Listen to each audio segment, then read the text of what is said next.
Hey everybody, welcome back. Time now for the News 4 Death Check, where we chat with assignment manager Russ Barbera every morning, who gives us a sneak peek of what we're working on. Hey Russ. Good morning, everybody. So what are we working on today? I was just working on letting Danilo go to lunch, basically. That just happened. So, there he goes. He's an overnight guy, so he's time for lunch at 8:15 in the morning. Not breakfast right now. I never really got that, but pleased to see that once again our overnight crew's on the breaking news. And overnight we had a stabbing in Buffalo, and Nalina's been bugging the police department overnight, all night to find out what happened. Oh, yeah, our cubicles are right next to each other, so we sit in every 10, 15 minutes at 4 o'clock in the morning. Here she is calling, trying to get information, but that's what we do. Yeah, Delavan Grider neighborhood, we know, and she finally got an email, it looks like at 7:22 from Mike DeGeorge with just one piece of information, victim stabbed in the back, and he called her Selena. It's Nalina, Mike, and maybe he didn't have his coffee yet, so let's hope. Here's another one that's important to the health and safety of the people in Amherst especially. Remember there was a rape on the 4th of July night going into the 5th of July.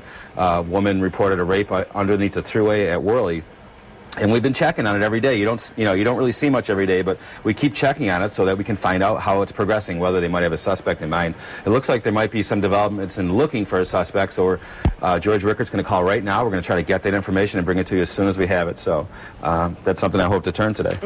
Yeah, it's especially scary in an area like that where people just don't see crime like that every day. So they want to get some answers and find out what's really going on and know if that perpetrator is still on the streets. Right.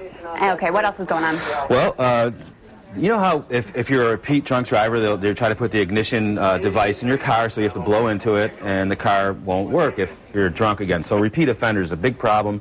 We know drunk driving is a big problem.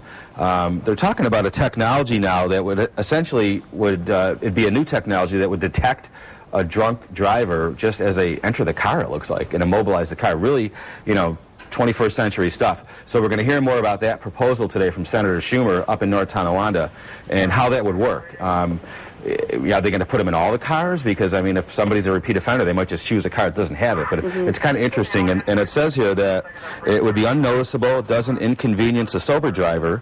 And if you wanted to install it in your car, if you have a teen driver, a new driver, and you want to make sure they're not drinking and driving, that you can do that. You can choose to do that. So I imagine it'd be really expensive to put it in every single car that's made. Right. But I guess if it's not expensive and it's available and it's unnoticeable, I guess maybe you can do that. That'd be kind of cool. That's really interesting. And the thing that I'm thinking about is some of these people who've been convicted of DWIs, they're probably not even supposed to be driving anyway. So I think it's really interesting that these will be used as a deterrent, but they shouldn't be driving in the first place. Right. So it's right. Well, that's the inherent problem. They're choosing to do it. So which is what you hope people would stop doing. So kind of cool. Parents, it's summer, it's hot, you want to take your kids to the zoo, you want to have fun. A couple of new things there. They're going to show it off today to us.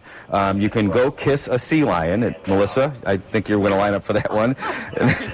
And no, I'm just kidding. And they have a giraffe encounter where you can really spend some real me time with the giraffe, apparently, and the giraffe's trainer. So this is going to be available. I'm sure it's going to cost something too, but we'll check on that. And we're going to check on that and bring you that story. It's kind of cool. I think you'll have to pay me to kiss the sea lion. I don't think I'll pay for it. Right? All right, thank you, Russ. But I'm sure the kids would pay for it, or their parents would. It sounds like fun. Anyway, deal of the day. Find more about that. Oh, yeah, maybe we'll try to find a deal on it. All right, log on to WIVB.com to get more information about that.